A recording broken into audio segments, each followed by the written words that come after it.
Welcome back to the KDPG Sunday edition. This morning we are talking about the Reverend Billy Graham, who passed away this past week. And our guests this morning, one of them knew him personally and the other was influenced by him dramatically.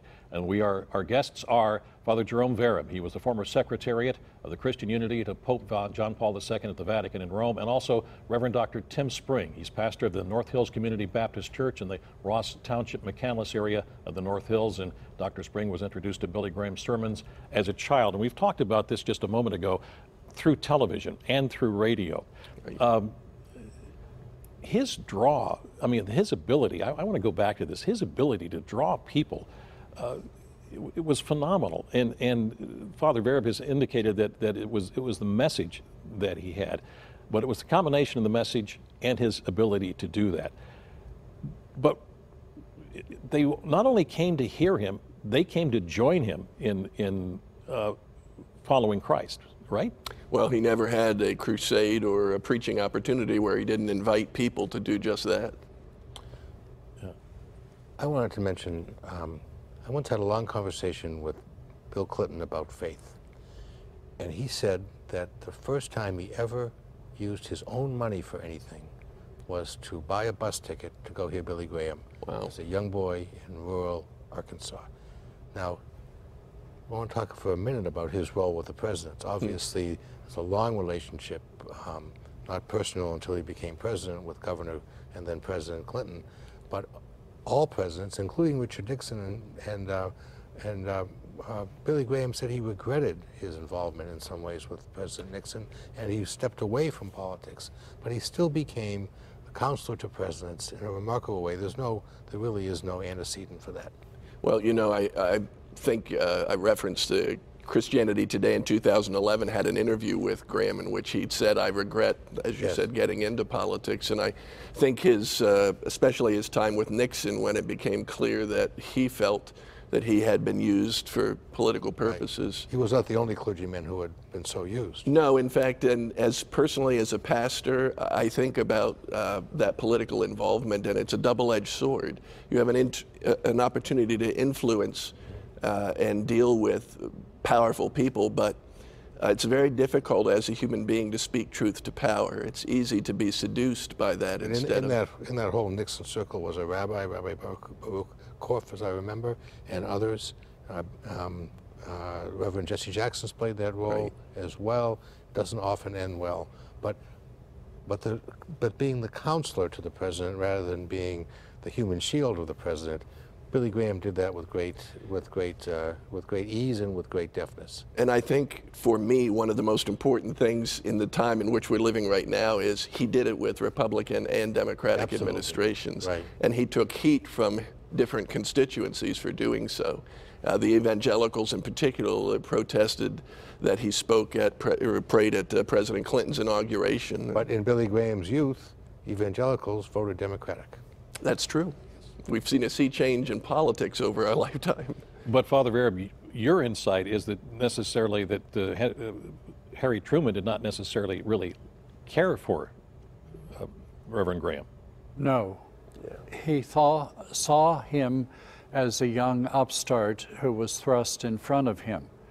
But as he saw Billy Graham function and preach, he was convinced by the sincerity of the individual. And don't forget, President Truman came out of a tradition of great suspicion of radio preachers. Yes. Father Coughlin and others. Yes. So he was predisposed to be suspicious of somebody who had the charismatic radio appeal of somebody like Billy Graham. On the plus side, though, Truman was a Baptist, so... Yes, he was.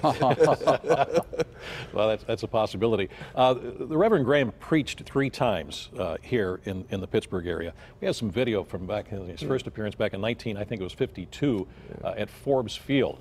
Now, he moved to Forbes Field because they were going to be, I believe, at the Hunt Armory, and they knew the crowds were going to be much larger. They wouldn't be able to hold it. So they moved it to Forbes Field, and this is just some a unique video from back in 1952 of Reverend Graham. So he was on his way up at that time, which leads to this question: he lasted so long on this. In fact, almost everyone in that picture is dead. Yes. Yes. Right. he lasted so long in being able to preach like this. You don't normally have a career that goes that long, I call it a career, in doing something like this. Well, I can say personally that I heard him say, or read about him saying, that in the Bible it's impossible to find someone who's retired from the call of God. Mm-hmm. So his thought process was that even in later years when he was unable to do physically the things that he felt called to do, he still had a voice. And Father Vera, you accompanied Dr. Graham on a couple of these crusades, is that right? Yes, one or two. I was present in New York. I was also at one in Columbia, South Carolina. He invited me because I had been given the responsibility of bringing the Pope to the United States for an ecumenical encounter back in 1987. And he took me with him to Columbia to show me how it was done, how you organized a function, something that would be an open-air religious event, and have participation from those in the audience. So he taught me along the way, and I learned a great deal. But I also accompanied him on a couple of occasions in which he acted for the nation. He went to North Korea in 2000 and, well, I think it was 1992, excuse me. And he did this. President Clinton asked him to go to North Korea to see what he could do to soften the attempt of North Korea to present an incursion to all of Asia, and secondly, to see what could be done for those Christians who were suffering under the regime of Kim Il-sung. He broke through that barrier. And to do that, he also asked the advice of the Vatican as well as the World Council of Churches to see how best he could comfort and bring hope for those people who were in prison or who were prevented from having public celebration of their liturgies. He was a phenomenal person with regard to diplomatic skills, and he was anxious to do what he could to not only bring comfort to the nation, but also to bring the nation's ideals to other parts of the world that did not quite understand us or our religious foundation.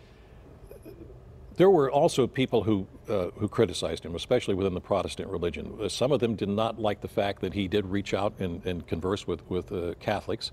And on the other side, there were those who said that he did not do enough as far as desegregation goes. Your thoughts on that?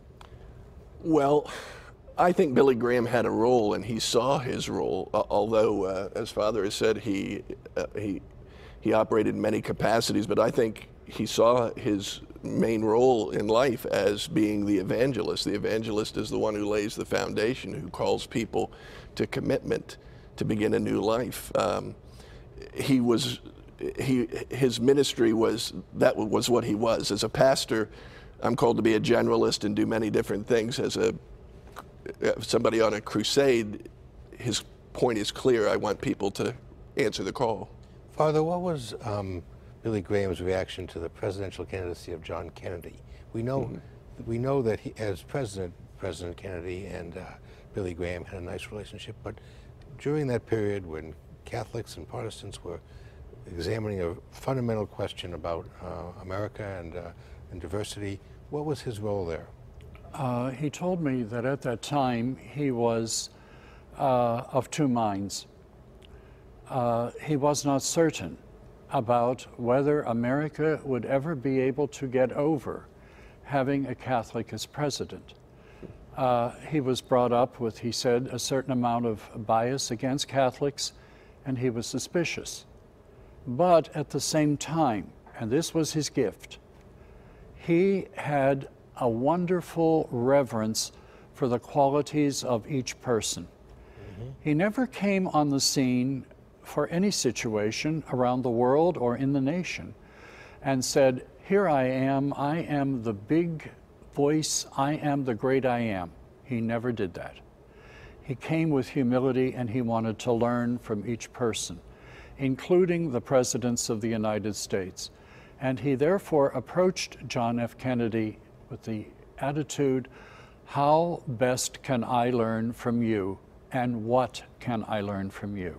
And you may not know the answer. Well, we don't know time. No, and I guess we're not going to know the answer Okay. at all. I'm so sorry. We are out of time. Father Vera, Dr. Spring, thank you so much for being with us this morning on the KDPG Sunday edition. Thank you. David and I'll be back with some final thoughts in just a moment.